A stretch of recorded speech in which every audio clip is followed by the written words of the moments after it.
마태복음 6장 33절 말씀 봉독해 드리겠습니다. 그런즉 너희는 먼저 그의 나라와 그의 의를 구하라. 그리하면 이 모든 것을 너희에게 더하시리라. 아멘. 오늘 말씀 전해 주실 선교사님을 담임 목사님께서 소개해 주시겠습니다.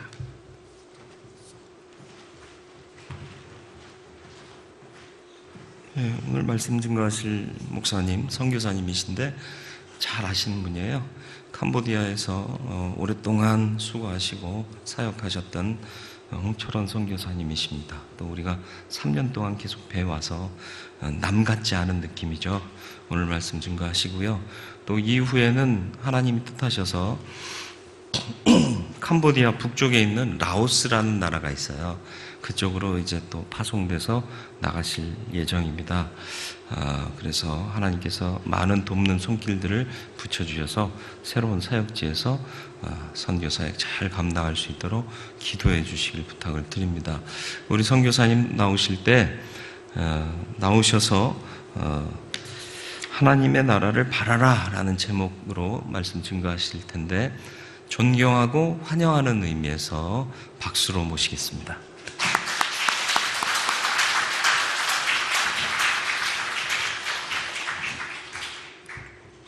할렐루야. 낯익은 얼굴들이 많이 이렇게 있어서 그렇게 낯설지가 않습니다. 반갑고요. 되게 이제 선교사가 강대상에 서게 되면 이제 고민을 하게 됩니다. 강대상에 서기 전에 과연 어떤 말씀을 전해야 될지, 이게 선교 보고를 해야 될지 아니면 말씀을 풀어서 이렇게 설명을 해야 될지, 진짜 말 그대로 설교를 해야 되는지 참 이게 마음에 잘 잡히지가 않아요. 어떻게 했으면 좋을까. 그래서 하다 보면 이제 이것도 아니고 저것도 아니고 이상하게 말씀 선포도 아니고 선교 보고도 아닌 이상하게 되는 경우도 있습니다. 저도 그런 경험을 몇 번 했어요. 오늘은 나름대로 열심히 준비를 해봤는데 제가 전하는 말이 별로 은혜가 안 된다 하더라도 성도님들이 기도로 준비를 많이 하고 오셨으면 충분히 은혜로 받아들일 줄 믿습니다. 지난 세월 동안에 이렇게 복음을 전하는 도구로 사용해 주시고 또 지금 이 시간 이렇게 그나마 승리의 소식을 전할 수 있는 도구로 세워주신 하나님께 먼저 감사드리고 또 우리 교회와 우리 담임 목사님, 우리 성도님 여러분 모두에게 먼저 감사하다는 인사 말씀 올려드립니다. 저와 여러분은 다 하나님을 믿는 하나님의 자녀들이에요. 하나님의 백성들입니다. 그런데 하나님께서는 우리에게 맡기신 사명이 있어요. 뭐냐면 복음을 전하라는 거예요. 왜 복음을 전해야 하는가? 그냥 전하는데 옆에 사람한테, 나 잘 모르는 사람한테 가서 말 전하기가 정말 나는 내성적이고 그래서 말 걸기도 힘든데 거기다가 복음을 전하라니까 참 믿으면서도 마음에 부담이 됩니다. 그죠? 부담이 없다 그러면 그것도 좀 이상한 사람 같아. 하여튼 마음에 좀 부담이 이렇게 옵니다. 왜 우리는 복음을 전해야 되는가? 그런 의문을 한번 가져봤습니다. 근데 얼마 전에 몇 년도 넘은 것 같아요. 해외 토픽을 봤습니다. 신문 기사가 났는데 뭐라고 났냐면은 이집트에서 3,000년이 넘은 미이라가 발굴이 됐어요. 그 미이라를 발굴하면서 보니까 옆에 벽시가 있었습니다. 그 벽시도 3,000년이 넘은 벽시예요. 그 벽시가 발굴이 됐어요. 과학자들이 이 벽시를 땅에 심으면 싹이 날까 안 날까? 그걸 놓고 토론이 벌어졌습니다. 그래서 결국엔 그 벽시를 땅에다 심었어요. 뿌렸어요. 그랬더니 놀랍게도 3,000년이 넘은 벽시에서 싹이 나고 자라기 시작했습니다. 복음도 이와 같은 것 같아요. 먼저 믿은 사람이 그냥 입을 썩 다물고 있으면 믿지 않는 사람들, 하나님을 모르는 사람들은 3,000년이 아니라 10,000년이 지나도 구원을 받을 수가 없습니다. 우리 먼저 믿은 자가 입으로 시인하고 고백해야 복음의 씨가 떨어지고 그 자리에서 하나님의 능력이 역사하기 시작하는 거죠. 그렇기 때문에 우리들은 복음을 전해야 됩니다. 땅에서 자라나는 식물들은 그저 땅에다 심기만 하면 됩니다. 그렇지만 사람을 구원하는 이 복음은 믿는 사람의 입에서 입으로 전해지는 것이요, 그러기에 우리가 믿는 복음은 우리는 날마다 쉬지 않고 전해야 합니다. 제가 저희 집이 망원동입니다. 망원동 그러니까 저쪽에 망우리 쪽을 생각하시는데 그게 아니라 저 제2한강교하고 성산대교 사이에 있는 동네입니다. 그 예전에 홍수 나서 물에 잠겼던 동네. 이제 거기가 제가 한 30년 넘게 살아오는 그 동네인데, 거기서 조금만 걸어가다 보면 합정동이 있습니다. 합정동에 양화진이라는 언덕에 외국인 선교사들의 무덤이 약 370기 정도가 있습니다. 뭐 미국이나 호주나 뭐 프랑스나 독일이나 이런 데서 와서 우리나라에서 복음을 전하다가 자신의 생명을 바친 그러한 사람들의 묘지죠. 그 사람들이 왜 낯설고 물서는 우리나라 이 땅에 와서 자기들의 목숨을 바쳤을까요?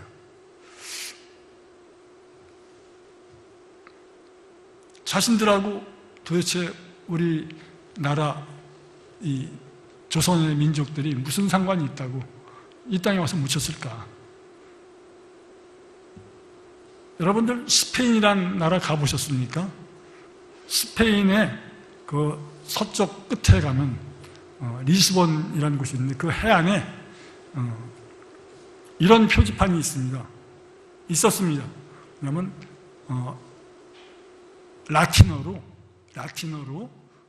네블루스 울트라라는 그런 글귀가 써 있었습니다. 무슨 뜻이냐면 영어로 얘기하면 No more beyond. 우리 한국말로 얘기하면 저 너머에 더 이상 아무것도 없다라는 그런 뜻입니다. 그러니까 그 리스본 해안을 벗어나면 바닷가가 있어서 거기는 지구의 땅 끝이다. 옛날에는 그 유럽 사람들은 스페인의 그 끝이 지구의 땅 끝이라고 생각을 했습니다. 더 이상 아무것도 없다는 거예요. 그런데 그러한 관념을 깬 사람이 나타났어요. 콜럼부스라는 사람이 나타나서 그쪽 바다로 나갔더니 신대륙이 발견이 됐습니다. 그래서 그 다음에 그 표지판이 바뀌었습니다. No more beyond에서 노자를 지워버리니까 more beyond가 됐습니다. 그전에는 더 이상 아무것도 없다 이렇게 됐는데 그 너머에는 무언가가 있다, 놀라운 것이 있을 수 있다, 이렇게 뜻이 바뀌어 버렸습니다. 그 선교사들은 more beyond, 그 너머에 무언가 있다라는 생각을 가지고 우리나라 이 땅에 와서 자신의 믿는 신념을 위해서, 복음을 위해서 자신을 바친 사람들입니다. 저도 또한 그런 생각을 가지고 20여 년 전에 캄보디아로 갔습니다.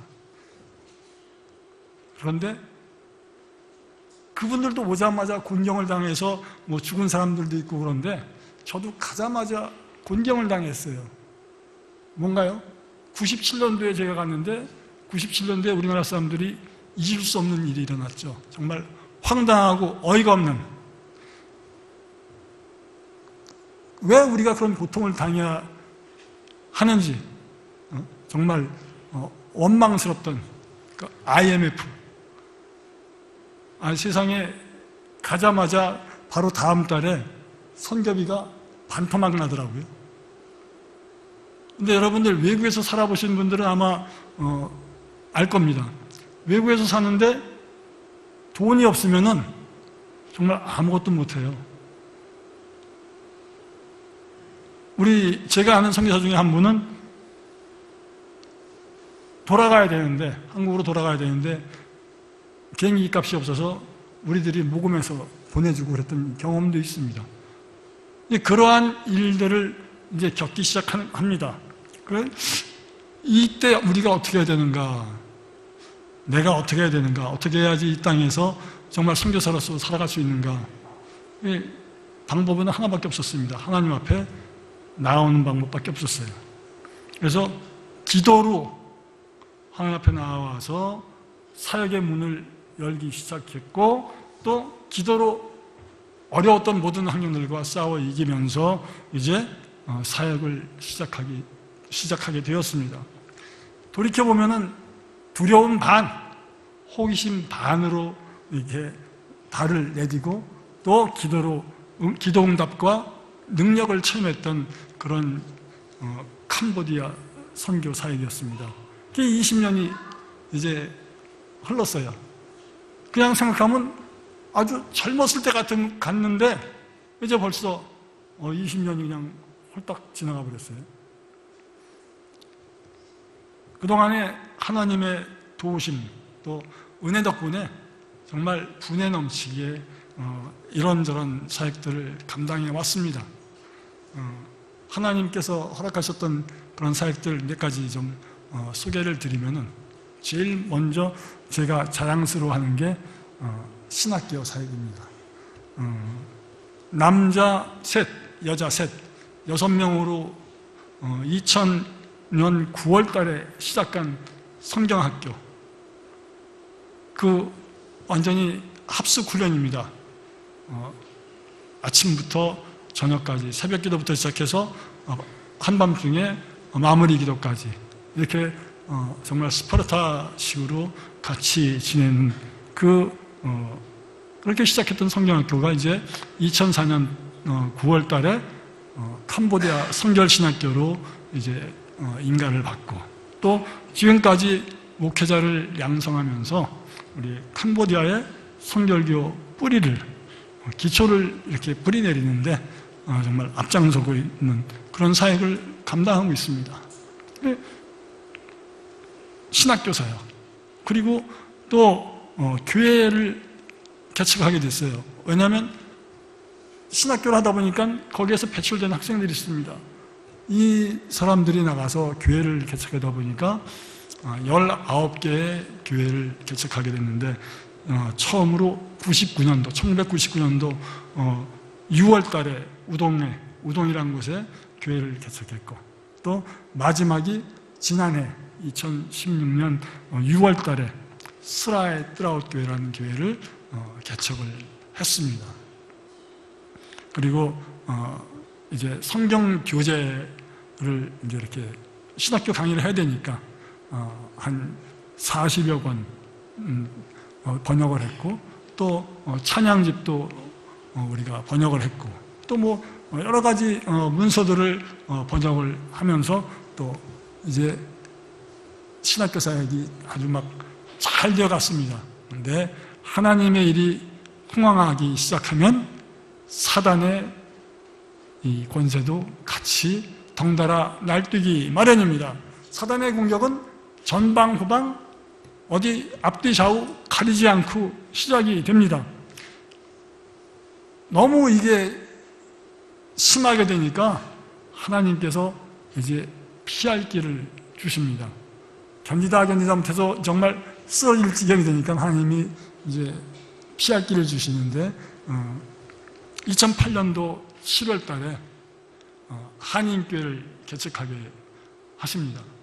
근데 그 한인교회를, 나는 선교사인데, 선교사로 캄보디아 왔는데 뭐하러 이 땅에서 내가 한인들을 위한 사역을 하냐, 그런 아주 편협한 생각을 갖고 있었는데 하나님께서 그 생각을 아주 보기 좋게 깨뜨려 주셨습니다. 한인교회 사역을 하면서 이제 제가 점점 죽어져 갔던 영성이 살아나기 시작했어요. 왜냐하면 말씀을 전하려다 보니까는 성경을 안 보면 안 됩니다. 기도를 안 하면 안 돼요.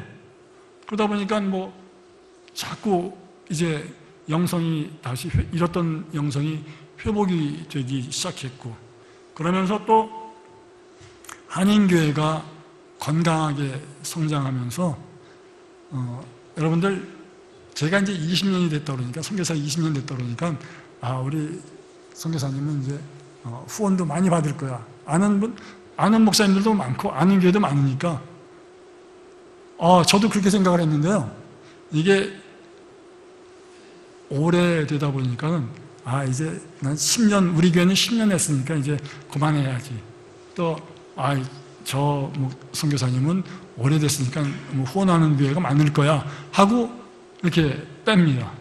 그러다 보니까는 이제 선교를 할 때는 이제 선교비가 있고 사역비가 있습니다.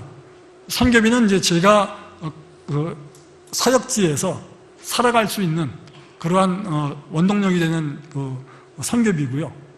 사역비는 말 그대로 제가 어떤 일을 하기 위해서, 캄보디아에서 하나님 일을 하기 위해서 사용되는 그 자금인데, 이게 끊어지기 시작한 거예요. 줄기 시작한 겁니다. 그런데 한인교회가 건강하게 자라다 보니까는 부족한 부분이 한인교회에서 이게 커버해 주기 시작한 거예요. 그러니까 지금은 한국에서 오는 게 1이라면 한인교회에서 후원해 주는 게 2, 어떤 때는 3까지 됩니다. 이게 그러므로 선교사역이 아무런 차질이 없게, 한국에서 후원비가 줄어들어도 선교사역하는 데는 전혀 차질이 없게 그렇게 해 주셨습니다. 그러면서 지금까지 아름답게 사역을 하다가 지난 2월 초에, 그러니까 7년 7개월하고 또 우리 후배한테 이렇게 인수를 해 주었죠. 그리고 이제 그 19개의 교회하고 또 목회자가 있는데, 그 현지인 목회자들을 불러서 이제 한 달에 한 번씩 2박 3일, 3박 4일, 우리 목사님도 오셔서 강의를 하셨지만 이제 그런 사역을 합니다. 이제 사역자 영성 훈련 사역을 이렇게 했어요. 그러면서 19개를 이렇게 돌아보면서 19개를 돌보는 그런 사역을 감당하게 하셔서 지금까지 그 사역을 해왔습니다. 그러니까 캄보디아에서는 정말 이제 사역이 편안해졌어요. 왜냐하면 신학교도 내려놨고 한인교회도 내려놨고, 이제 한 달에 한 번 그 목사님들 오셔서 하는 강의, 만약에 목사님들이 안 오시면 저하고 제 후배하고 같이 하면 되고 2박 3일 정도, 그리고 주일날 이렇게 교회 현지인께 좀 돌아보는 거, 그 사역만 하면 됩니다. 그래서 사역이 너무나 편해졌어요. 그러다 보니까는 제 마음속에 No More Beyond의 생각이 자유롭기 시작했습니다. 이젠 됐지 뭐. 내가 안 해도 후배들이 하는데 자꾸 매너리즘에 빠집니다. 제 몸은 한없이 편한데 제 마음은 한없이 불편해지기 시작했어요. 하나님께서 나를 캄보디아에 보내주시고 바라는 게 이 일은 아닐 텐데, 그래서 이제 선교지에서 다시 한번 비욘드로 내 삶의 자세를 바꿔야겠다, 이제 몸부림치기 시작을 했어요. 그래서 이제 캄보디아에서 푸놈펜에 있으니까 이제 편안하니까 이제 지방으로 선교사들 안 가는 오지로 가리라 하고 알아봤습니다. 시엠립도 알아보고 저 꺼공이라는 데도 알아보고 또 깜펑톰이라는 데도 알아보고 알아봤어요. 근데 하나님께서 도대체 가게끔 허락을 안 하시는 거예요. 그러니까 저는 점점 이제 초조해지기 시작합니다. 그런데 포기하고 있었던 라오스에 대한 그런 마음에서 일어났습니다. 그래서 라오스를 한번 정탐을 하고, 그리고 라오스로 가려고 일을 진행을 하니까 막혔던 통로가 풀리면서 아주 순조롭게 일이 진행되며, 또 전혀 예상도 안 했던 선교국에서, 우리 교단 선교국에서 어떤 정책이 내려왔냐면 선교사의 전략적 재배치. 그러니까 선교사들이 많이 있는 지역에서 별로 없는 지역으로 선교사들을 이렇게 좀 보내고 하는 이런 이제 계획이 시작이 된 거예요. 그래서 제가 한국 들어왔을 때 선교국장을 만나서 내가 이제 라오스로 옮기고 싶다라는 얘기를 했더니 선교국장이 상당히 좋아하더라고요. 긍정적으로. 그래서 모든 일이 순조롭게 돼갖고 이제 라오스로 사역지를 변경하게 되었습니다. 이제 No more beyond 자세에서 more beyond 자세로 이제 제 자세가 바뀌게 됐어요. 근데 라오스로 선교지 변경을 신청하니까 캄보디아에 있던 동료, 후배, 선배 선교사들이 난리가 났어요. 도대체 몸도 신통치 못하면서 왜 이제 나이도 많은 사람이 이제 거길 가냐? 뭐 때문에? 20년 동안 공들이고 애써서 키워 나왔고 이제 좀 편안하게 지낼 수 있는데 뭐 때문에 다 내려놓고 라오스로 가느냐? 왜 남 좋은 일 시키느냐? 왜 아주 정말 모든 사람들이 다 말립니다. 그런데 저는 어떤 두려운 마음이나 뭐 염려되는 마음보다는 하나님께서 저를 살려주셨잖아요. 그리고 이제 하나님이 네가 그 땅에 필요하다고 하나님의 필요에 의해서 나를 보내시니까 이제 저를 통해서 라오스에서 이루어질 일, 또 하나님께서 이루게 하실 그 일들에 대해서 아주 마음이 설레고 기대가 됩니다. 그런 마음의 비전을 가지고 이제 라오스로 이제 가려고 하나하나 준비하고 있는 중에 있습니다. 라오스 사역을 준비하면서 제가 라오스에 대해서 조금 알아봤더니 라오스는 인종, 문화, 언어, 습관 전부 다 캄보디아하고는 달라요. 전혀 새로운 곳입니다. 또 동남아 다른 나라하고도 또 달라요. 5나라 국경을 이렇게 맞댄 그런 인도 차이나의 중심 지역입니다. 베트남, 이 동쪽으로는 베트남이 있고요, 북쪽으로는 중국이 있고, 또 이 서쪽으로는 미얀마하고 태국이 있고, 남쪽으로는 캄보디아와 태국이 있습니다. 그러니까 5나라에서 이렇게 쭉 둘러싸여서 어떤 움츠고 뛸 수도 없는 나라. 이게 이제 부정적인 시각에서 보면 그렇고요. 긍정적인 시각에서 보면 물류의 중심지입니다. 그 모든 나라를 짊어지고 있는, 책임지고 있는 나라가, 센터가 되는 나라가 라오스입니다. 근데 지금 인구가 한 650만에서 700만 정도 되는데 예수 믿는 사람은 1%, 한 70만에서 많이 잡아야 80만 정도밖에 안 됩니다. 그러니 얼마나 황금어장입니까? 600만이 다 복음 대상인데, 복음 전하는 대상인데 황금어장이죠. 그리고 거기에는 코라오라는 회사가 있습니다. 거기는 한국의 삼성과 같은 그런 회사인데 라오스의 청년들이 제일 입사하고 싶어하는 회사, 이 코라오라는 회사입니다. 우리나라 사람이 세운 그 회사예요. 한국 회사입니다.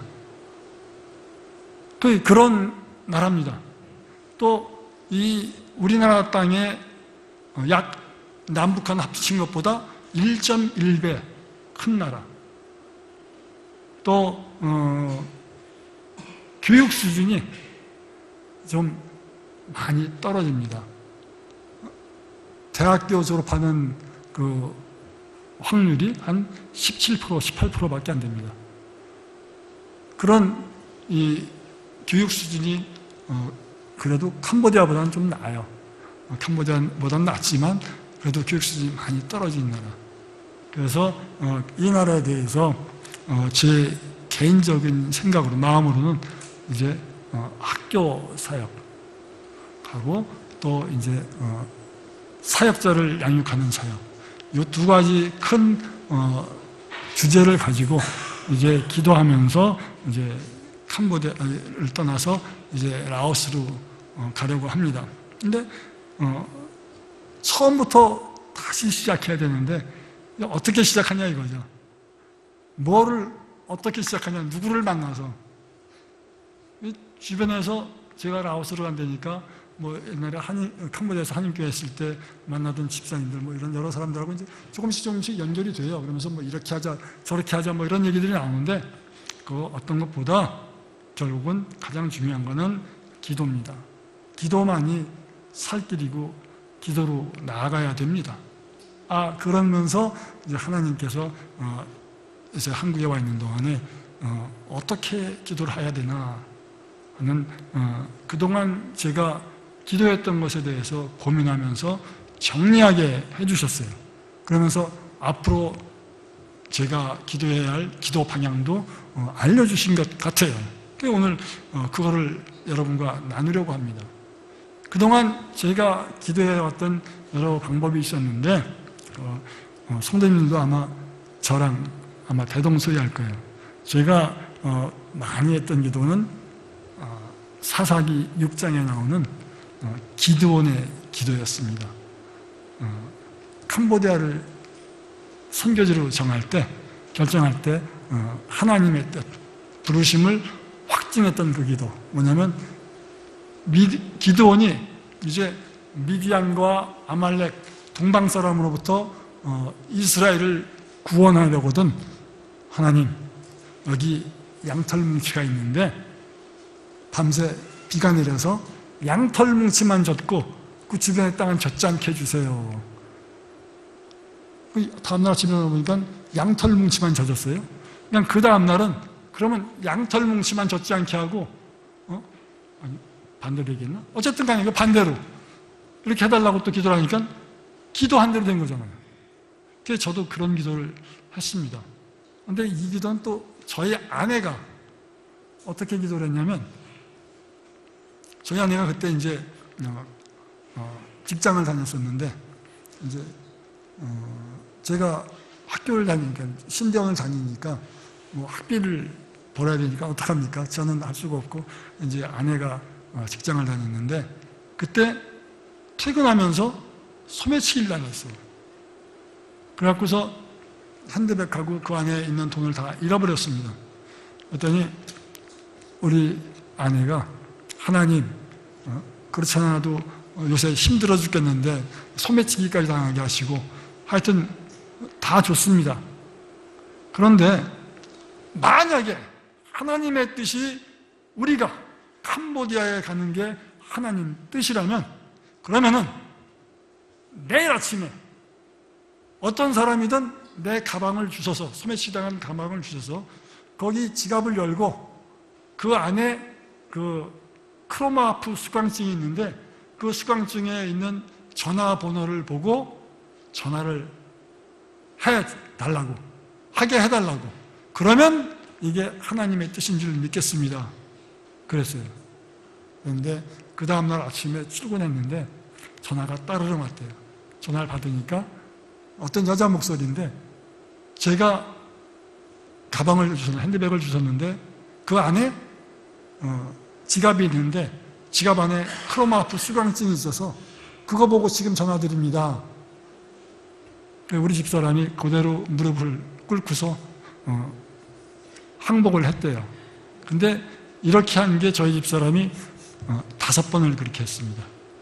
그래서 캄보디아는 내 땅이라고 이렇게 확정을 하고 캄보디아로 가게 됐죠.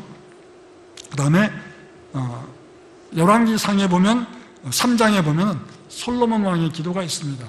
솔로몬 왕이 이제 왕이 된 다음에 하나님 앞에 1000번제를 올리죠. 그러면서 이렇게 고백을 합니다. 종은 작은 아이라 선악을 분별할 수 있는 지혜를 주세요 라고 기도를 합니다. 하나님께 요청을 하죠. 그랬더니 하나님께서 지혜를 주시잖아요. 마찬가지로 저도 캄보디아에 가서 제자 양육하고 이러면서 정말 얼마나 제가 부족합니까? 부족한 거 인정하고 또 캄보디아 사람들에게 하나님의 사람으로, 정말 하나님을 믿는 사람으로 정말 하나님을 부끄럽지 않게 할 수 있도록 선악 분별의 지혜를 달라 기도하고 사역을 했었습니다. 또 제가 했던 기도가 있는데 뭐냐면 역대상 4장에 나오는 기도입니다. 여러분 잘 아시는 야베스의 기도예요. 복에 복을 더하시고 지경을 넓혀달라고. 그 얼마나 멋진 기도입니까? 많이 했습니다. 캄보디아에서 사역하면서 물질 문제 때문에 고통당하지 않게 해달라고 기도했어요.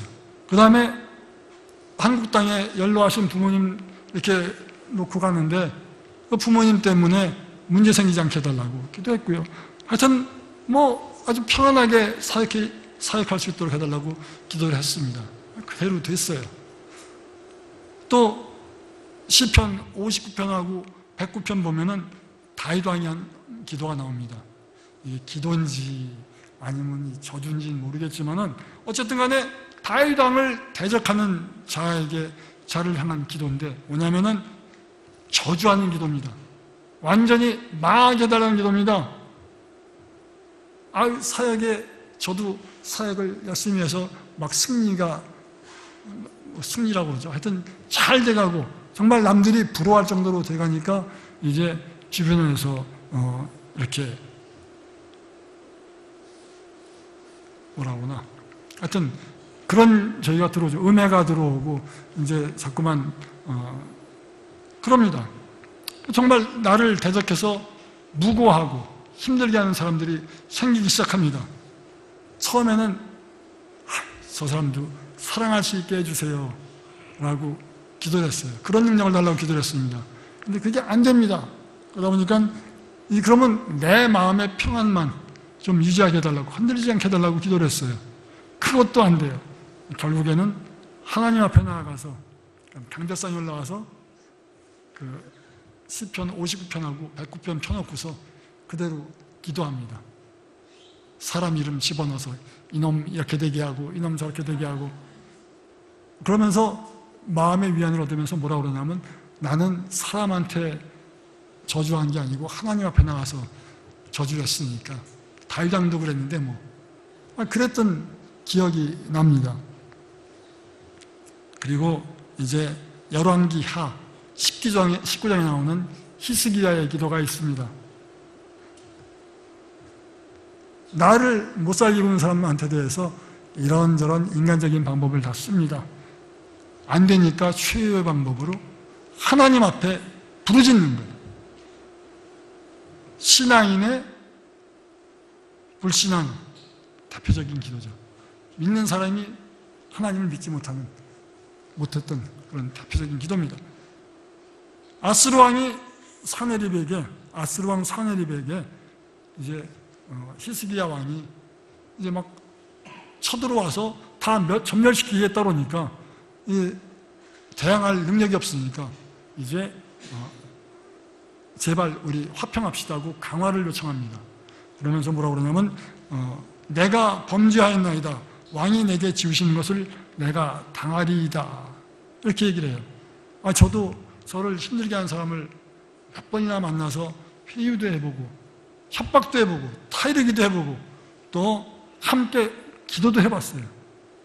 안 되는 거예요. 그러다 보니까는 이제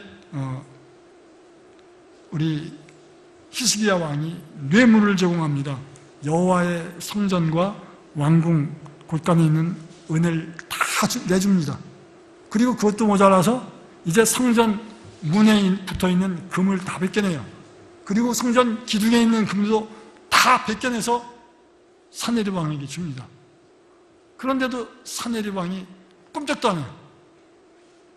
아이, 저도 선교팀들이 뭐 맛있는 거 갖고 와, 좋은 거 갖고 오면 갖다 주고, 또 일부러 불러내서 차도 사주고, 맛있는 것도 사주고 그러면서 정말 여러 가지 방법을 다 썼어요. 그런데도 그게 안 되더라고요. 그러니까 이제 강화 요청을 하고 뇌물을 줘도 그럼에도 불구하고 사내립의 공격이 계속되니까 이제 이스라엘 왕 히스기야는 이제 애굽왕 바로에게 구원을 요청하죠. 저도 선배 어른 목사님들이 캄보디아 오시면 이제 그분들에게 조언도 구하고 도움도 요청했습니다. 그런데 결과적으로 돌아온 건 역효과밖에 없었어요. 해도 안 되니까 결국에는 하나님 앞에 부르짖게 되더라고요. 하나님 앞에 정말 온 힘을 다해서 부르짖으니까 하나님께서 응답 주셨다는 그런 느낌이 옵니다. 그런 확신이 옵니다. 그런데 그 확신만 가지고 10년이 지났어요. 그런데도 아무런 증거가 눈에도 안 보이고 귀에 들리지도 않고 손에 잡히지도 않아요. 무슨 증거가 보여야죠. 그렇게 10년 넘는 세월이 지나갔습니다. 그런데 지난 1월 달에 저와 동기인 멕시코 선교사 부부가 안식년 맞아서 들어왔다가 이제 캄보디아를 방문했어요. 근데 이 기도를 알려준 거예요. 마태복음 6장 33절의 기도. 하나님 나라의 의를 구하라. 하나님 나라와 그의 의를 구하라. 하나님 나라를 구하라는 거예요. 그 기도를 하라는 거예요. 먼저 자기들에게 있었던 일을 간증하면서 우리에게 그 하나님 나라를 구하라는 기도를 하라고 권유했을 때 아내가 아멘으로 받았습니다. 저는 못 받았어요. 근데 아내가 받았습니다. 그리고 하나님 나라를 구하는 기도를 시작했는데 일주일 안에 그동안 힘들게 하고 고통 주었던 그런 문제들이 해결되는 경험을 하게 되었습니다. 하나님 나라가 뭡니까? 하나님 나라가 뭐라고 생각하세요? 하나님 나라는 그 나라, 하나님 나라의 백성을 뜻하기도 합니다. 또 하나님 나라는 하나님의 통치가 미치는 영역을 의미하기도 합니다. 또 하나님 나라는 하나님의 통치 혹은 지배, 바로 그 자체를 의미하기도 합니다. 또 하나님 나라는 하나님의 적들을 물리치기 위해서 예수 그리스도 안에서 역사하는 영역이라고 그렇게 얘기를 합니다. 그러니까 하나님 나라를 구하는 기도는요, 내가 혹은 기도의 대상이 하나님 나라 백성이 되게 해달라는 기도입니다. 하나님 나라 백성이 나쁜 짓 합니까? 못하죠. 나쁜 짓 하면 하나님 나라 백성이 될 수가 없죠. 또 나 또는 기도의 대상에게 하나님의 통치나 하나님의 지배가 임하게 해달라는 기도예요. 하나님의 통치가 미치는데 무슨 나쁜 짓을 해요? 무슨 잘못을 합니까? 원수 갚는 일도 그리스도 안에서 그리스도의 기준으로 해달라는 그런 기도입니다. 이 하나님 나라를 구하는 기도예요. 저는 오늘 여러분들에게 제가 지금 전해드린 말씀처럼 하나님 나라를 구하라고, 하나님 나라를 구하는 기도를 하시기를 여러분에게 권해드립니다. 그 이유는요, 하나님 나라는 예수님께서 가장 많이 사랑해서 인용하셨던 말씀 중에 하나이기 때문입니다. 신약 성경에 137회를 인용하셨는데 우리 사복음서에서 85번을 인용하셨어요. 그러면서 제자들에게 하나님 나라에 대해서 설명을 해 주셨습니다.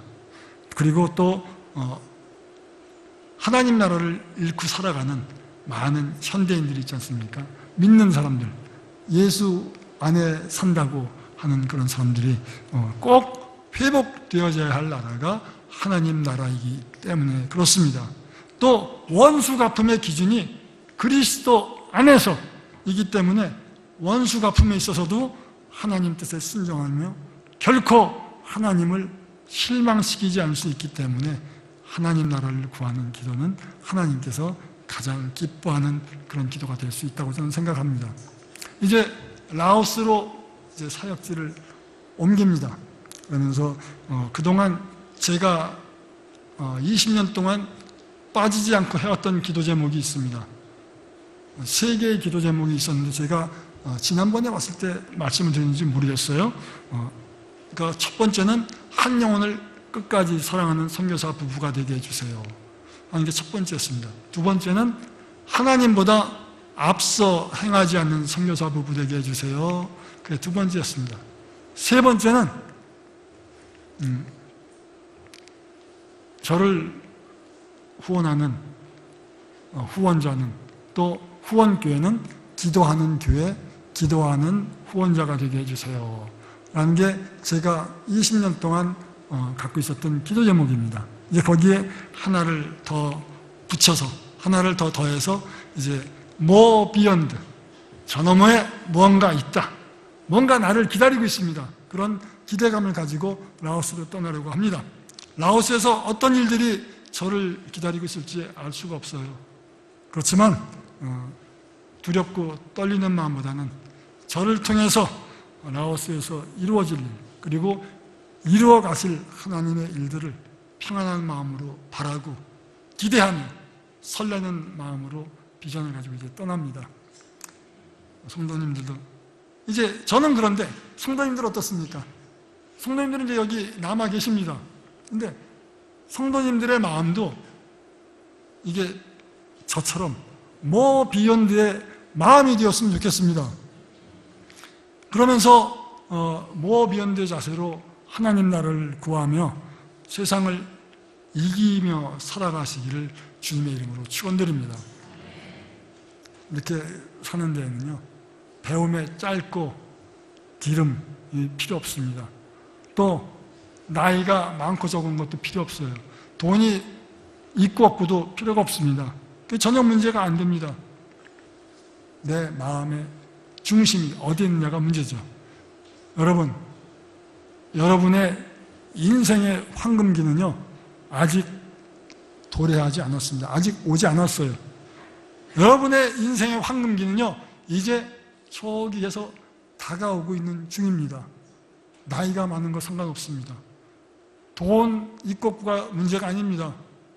아직까지 여러분들의 인생의 황금기는 오지 않았다는, 이제 다가오고 있는 중이라는 그 사실을 믿으시고 정말 하나님을 바라며 하나님 앞에 기도하며 나가는 저와 여러분 되시기를 주님의 이름으로 축원드립니다.